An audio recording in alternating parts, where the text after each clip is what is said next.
This is the first version of Air Bed and Breakfast. We made this in 24 hours. And when we woke up the next morning, people start writing us from around the world who wanted to stay in our living room. Comment une idée de partage de logement est-elle devenue un empire mondial? Découvrons le succès d'Airbnb. Fin 2017, à San Francisco, Brian Chesky et Joe Gebbia cherchent une solution pour arrondir leur fin de mois.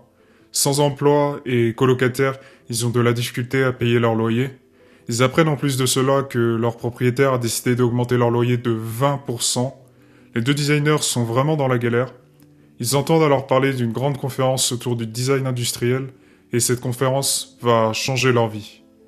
Quelques jours avant cette conférence, les deux amis remarquent que toutes les chambres d'hôtel de San Francisco sont réservées ou sont hors de prix. C'est alors qu'une idée leur vient en tête, proposer une alternative d'hébergement. N'ayant pas envie de poster d'annonces sur Craigslist, qui est le bon coin français de l'époque aux États-Unis, ils décident alors de créer leur propre site web en 24 heures chrono pour louer directement leur logement. Quelques photos de leur loft, 3 matelas gonflables posés sur le sol et la promesse d'un bon petit déjeuner fait maison le matin. Et hop, le tour était joué, il n'y avait plus qu'à attendre que ça soit loué. Et là, le miracle se produit.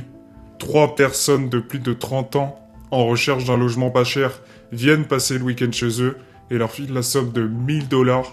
Vous avez bien entendu, $1000. C'est donc là qu'est né le concept d'Air Bed and Breakfast.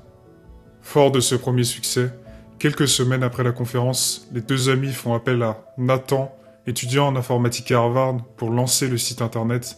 Il devient vite le 3e fondateur d'Air Bed and Breakfast. L'équipe s'agrandit, mais ils sont confrontés à un problème. Comment faire connaître Air Bed and Breakfast aux yeux du grand public? Ça semble mission impossible.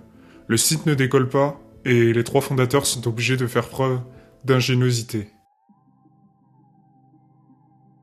Une idée vient alors de s'immiscer à la campagne présidentielle. Tu vas me dire, mais pourquoi? Tout simplement des pénuries de chambres d'hôtel lors de la convention nationale démocrate à Denver. C'est courant été 2008, au début de la campagne présidentielle, que les 3 fondateurs lancent la campagne, Obama House et Captain McCain's. Ils vont acheter des tonnes de céréales et les emballer dans des emballages électoraux en édition spéciale. Ils vont alors mettre à disposition 2 paquets de céréales distincts lors des congrès des 2 partis. D'un côté pour les partisans démocrates, Obama House, et de l'autre pour les fans républicains, Captain McCain's. At this point, Nate, our engineer, thinks like Joe and I are out of our minds. He's like, what the hell are you doing designing breakfast cereal? You are like out of your mind. Les 2 premiers fondateurs auront la chance de passer sur la chaîne de télévision CNN et les ventes de boîtes de céréales décolleront littéralement. En un week-end, ils rassemblent pas moins de $30 000. Et ce qu'ils ne savent pas encore, c'est que des simples céréales seront à l'origine de leur première levée de fonds. Grâce à cette campagne, Air Bed and Breakfast se fait alors repérer par Y Combinator et obtient son premier financement pour développer la plateforme. En janvier 2009, $20 000 sont levés auprès d'investisseurs providentiels, dont un certain Paul Graham. Vous allez me demander, mais qui est Paul Graham? C'est tout simplement le cofondateur de Y Combinator, le plus grand incubateur de start-up de l'époque. Le fait qu'un incubateur de cette taille s'intéresse à une petite boîte comme Airbnb est une énorme réussite pour le trio, même si Graham admet avoir eu quelques doutes expliquant « Je pensais que l'idée était folle ». Mais Graham devait sans doute se dire que s'ils ont eu le courage de vendre des boîtes de céréales pour gagner $30 000, alors ils auront aussi la détermination pour faire marcher leur entreprise. Avec l'argent de la campagne et la levée de fonds, les 3 fondateurs disent au revoir à Air Bed and Breakfast et Airbnb voit le jour. À ce moment-là, un choix fort est fait et ils décident de revoir leur offre à des logements entiers. Seulement, malgré les financements obtenus et les efforts fournis, les débuts de la plateforme de réservation sont difficiles, peu de visites, une rentabilité loin de leurs attentes, il y a encore de nombreux problèmes qui subsistent. C'est alors que le trio va user de nombreux stratagèmes pour les résoudre. C'est en rencontrant les utilisateurs pour obtenir l'avis des propriétaires qu'ils vont découvrir le problème principal d'Airbnb de l'époque. Les photos de la plupart des annonces sont de mauvaise qualité, voire même dégueulasses. À l'époque, les iPhone 16 n'existent pas, donc forcément c'est beaucoup plus compliqué. Ils décident alors d'acheter un appareil photo et font du porte-à-porte auprès des propriétaires pour prendre de meilleures photos des annonces. Imaginez-vous, ils ont carrément dû faire les photographes professionnels pour que les utilisateurs puissent mettre mieux en valeur leur logement en location. Paul Graham leur avait dit d'aller à la rencontre de leurs utilisateurs. Ils ont donc écouté le conseil de leur mentor et sont allés faire le tour des États-Unis. En se rapprochant de leurs clients, Airbnb a réussi à faire démarquer ses annonces des autres concurrents avec de meilleures descriptions et en utilisant des photos professionnelles. Ceci est la marque du designer. Vous vous rappelez quand je vous ai dit que les deux premiers cofondateurs étaient designers ? Ce n'est pas un hasard.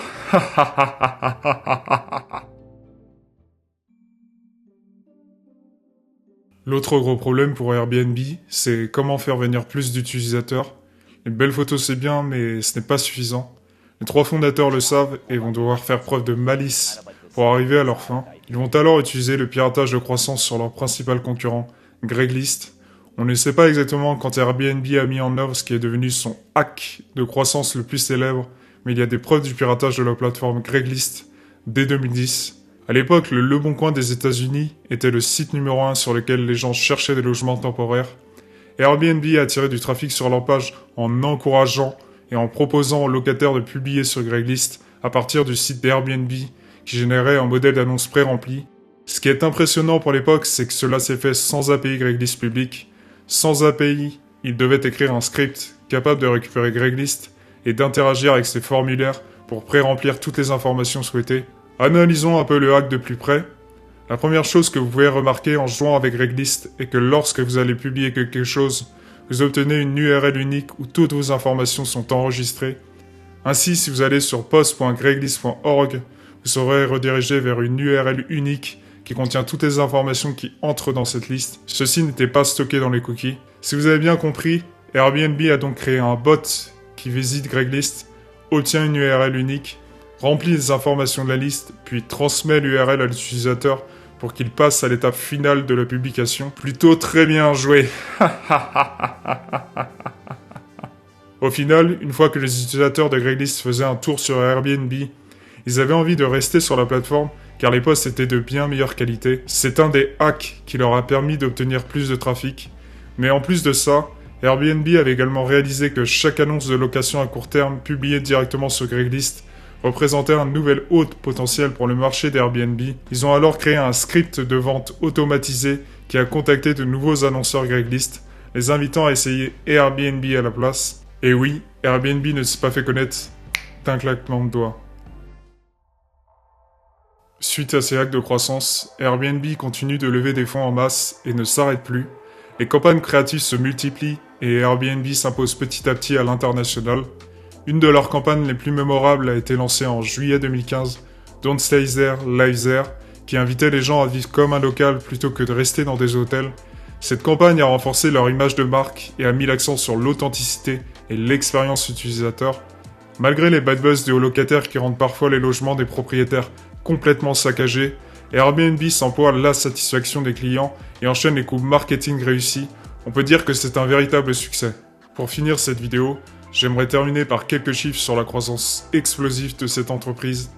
Airbnb est passé de 3 annonces en 2008 à plus de 7 millions en 2020, de 1 pays en 2008 à 220 pays en 2024, d'une nuitée réservée en 2008 à près de 250 millions de nuitées réservées en 2024. Autant vous dire qu'Airbnb a de beaux jours devant elle.